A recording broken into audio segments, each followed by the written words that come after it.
Have you ever felt alone in a generation that seems to have forgotten God? Have you looked at this world, filled with idolatry, moral confusion, and spiritual silence, and asked, where are the prophets today? What if I told you that Elijah's legacy is not just ancient history, but a living prophetic call for the 21st century? What if I revealed to you that the same spirit that moved in Elijah is about to rise again before the return of Christ? There is a hidden power in Elijah's story, a spiritual secret few understand, the courage to confront kings, the zeal in times of apostasy, and the boldness to call down fire, still exist today. Stay with me until the end, because the second to last block may reveal a prophetic key that could change your mission forever. Before we start, comment below, I want to live like Elijah, and like this video so this prophetic voice can reach others who need to hear God's call. Block 2. The man who confronted a corrupt system Elias didn't come from a temple. He wasn't trained by priests. He suddenly appears in 1 Kings 17:1 from Tishbe, an unknown place. What made Elijah powerful was not where he came from. It was the God who sent him. While Israel worshipped Baal and King Ahab was ruled by Jezebel, Elijah declared, "As the Lord lives, there will be no rain except at my word." This wasn't arrogance, it was intimacy with God. We live under systems just as corrupt, political, religious, ideological. The question is, who will rise like Elijah, even knowing it may cost them everything? It's not about confronting people, but restoring holy fear. And this leads to the next moment, fire from heaven. Block 3, fire from heaven and the altar war in one. Kings 18, Elijah calls the prophets of Baal to Mount Carmel. The question, who is the true God, Baal or the Lord?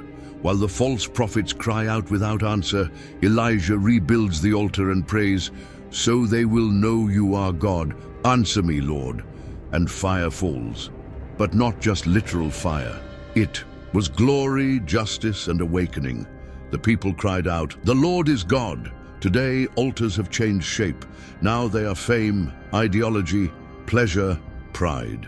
But God still seeks modern Elijahs who will pray until fire falls again.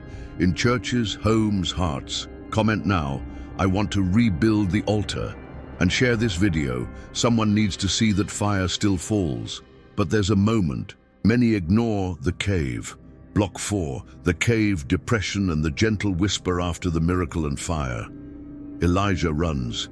Yes, the prophet of fire enters a cave and begs God to take his life. "It is enough, Lord. Take my life." How can such a bold man fall so low?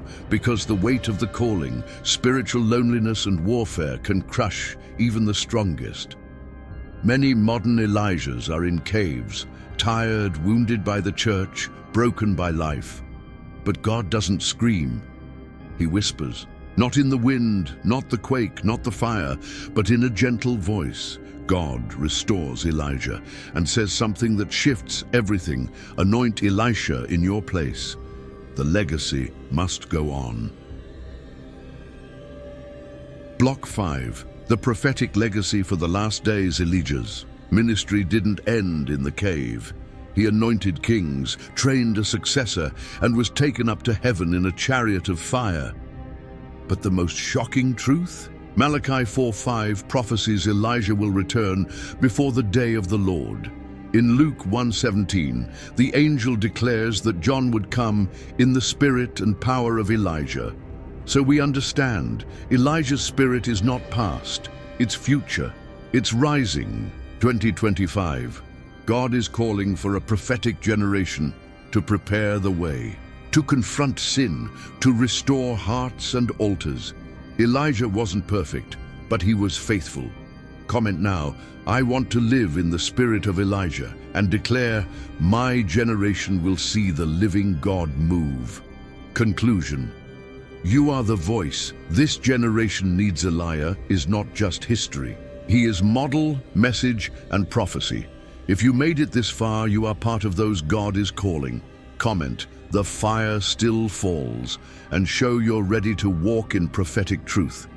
If you don't share this video, many Elijahs may remain hidden in caves, but if you do, you'll ignite another torch. Subscribe. Every new video will be fire on your altar. Now, be still, close your eyes, hear the whisper, and say to God, "Here I am, use me like you used Elijah."